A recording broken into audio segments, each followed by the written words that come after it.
మన దేశవ్యాప్తంగా ఈ రకంగా హిందూ సమ్మేళనాలు దాదాపుగా ఒక 80,000 ప్రదేశాల్లో జరుగుతున్నాయి. కోట్ల మంది వాళ్ళ బస్తీలలో వాళ్ళ గ్రామాల్లో ఇలాంటి సమ్మేళనాలు జరుపుకుంటున్నారు.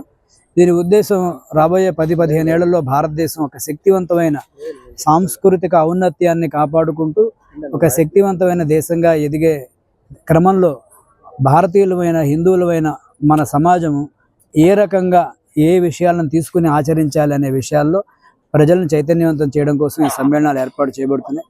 ఈ సమ్మేళనాల్లో పంచ పరివర్తనలు అనే ఒక 5 విషయాలలో మనందరి కుటుంబాలలో ఒక మార్పు రావాలని ఈ 5 విషయాలని చెప్పడం జరుగుతుంది.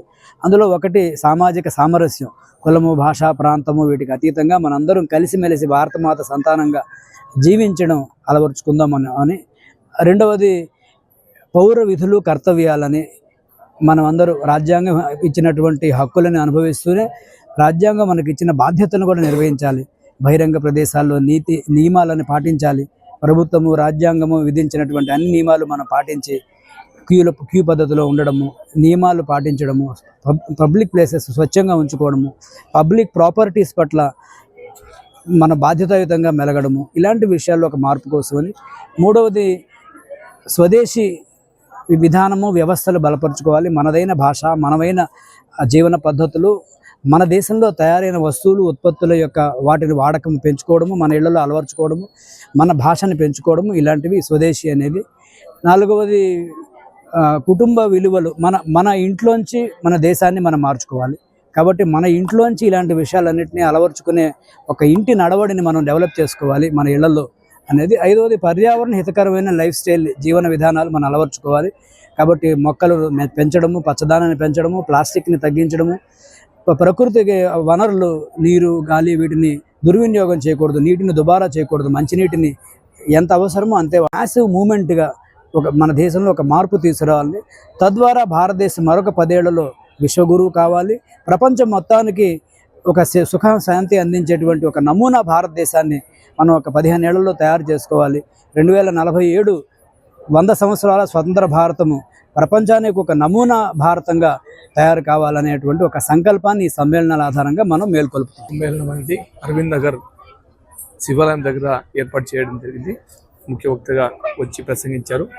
ముఖ్య ఉద్దేశం ఏమంటే, హిందూ సమ్మేళనం యొక్క ముఖ్య ఉద్దేశం ఏమంటే, ప్రస్తుత తరుణంలో విద్యార్థులు లేదా తల్లిదండ్రులు ఉద్యోగాలకు వెళ్ళే వాళ్ళు వీరంతా ఈ బిజీ లైఫ్లో యొక్క సనాతన ధర్మాన్ని, సంస్కృతిని ఇవన్నీ మర్చిపోయారు. కాబట్టి వీళ్ళందరికీ కూడా మరొకసారి మన యొక్క సనాతన ధర్మం పూర్వీకులు ఏ విధంగా అవలంబించారు అవన్నీ విధి విధానాలను కూడా తెలియజేస్తూ ఈరోజు హిందూ సమ్మేళన దేశవ్యాప్తంగా కొన్ని లక్షల హిందూ సమ్మేళనాలు జరుపుతున్నారు. అందులో భాగంగా అరవింద్ నగర్లో ఏర్పాటు చేయడం జరిగింది. కాబట్టి ఈ హిందూ సమ్మేళనకు వేలాదిగా ఈరోజు విద్యార్థులు, పెద్దలు, వివిధ రకాలైనటువంటి ప్రజలందరూ కూడా పాల్గొని విజయవంతం చేశారు. కాబట్టి ఈ ప్రజలందరికీ కూడా తెలియజేసామంటే కనుక హిందూ సమ్మేళనంలో ప్రతి ఒక్కరు కూడా భవిష్యత్తులో పాల్గొని విజయవంతం చేయాలని కోరుకుంటున్నాను. అనంతపురం చైర్మన్ మాట్లాడుతున్నాను. రాష్ట్రీయ స్వయం సేవక సమితి శతదినోత్సవాల కారణంగా దేశవ్యాప్తంగా సుమారు 1,00,000 హిందూ సమ్మేళనాలను ఏర్పాటు చేయడం జరిగింది. అందులో భాగంగా అనంతపూర్ పట్టణంలో గత నెల రోజులుగా జరుగుతున్న కార్యక్రమాలకి మేము కూడా హాజరవుతున్నాం. సో భారతదేశం యొక్క సంస్కృతి సంప్రదాయాలు నిలబడాలి అంటే, ఈ యొక్క దేశ ఔన్నత్యం ఈ విధంగానే ఉండాలి అంటే, హిందూ సనాతన ధర్మం యొక్క ప్రాముఖ్యత అందరికీ తెలియాలి.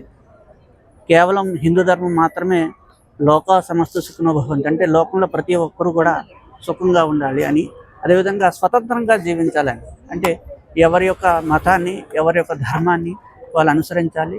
ఎవరు ఏ ధర్మాన్ని అనుసరించినా అది భగవంతునే చేరుతుంది అనే ఏకైక సూక్తితో ఈ సనాతన ధర్మం ముందుకు పోతుంది.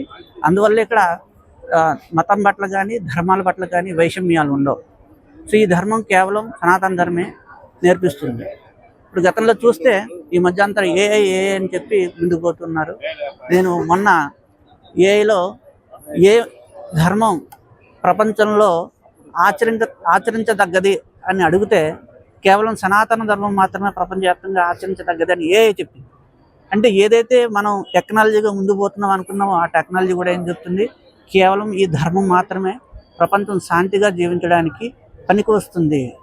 అదే భగవద్గీత కూడా భగవంతుడు మతం గురించి కానీ ఇంకా ఏ విషయాల గురించి కానీ ఆయన చెప్పడం జరగలేదు. కేవలం ఆత్మ పరమాత్మ సత్యాన్ని మాత్రమే ఆయన బోధించాడు. కానీ భగవద్గీత చదవడం ద్వారా, సనాతన ధర్మాన్ని పాటించడం ద్వారా లోకం అంతా కూడా సమస్తం సుఖంగా ఉంటుందని నమ్మిన నేను దీన్ని ప్రచారం చేయడానికి ముందుకు రావడం జరిగింది. హరే కృష్ణ.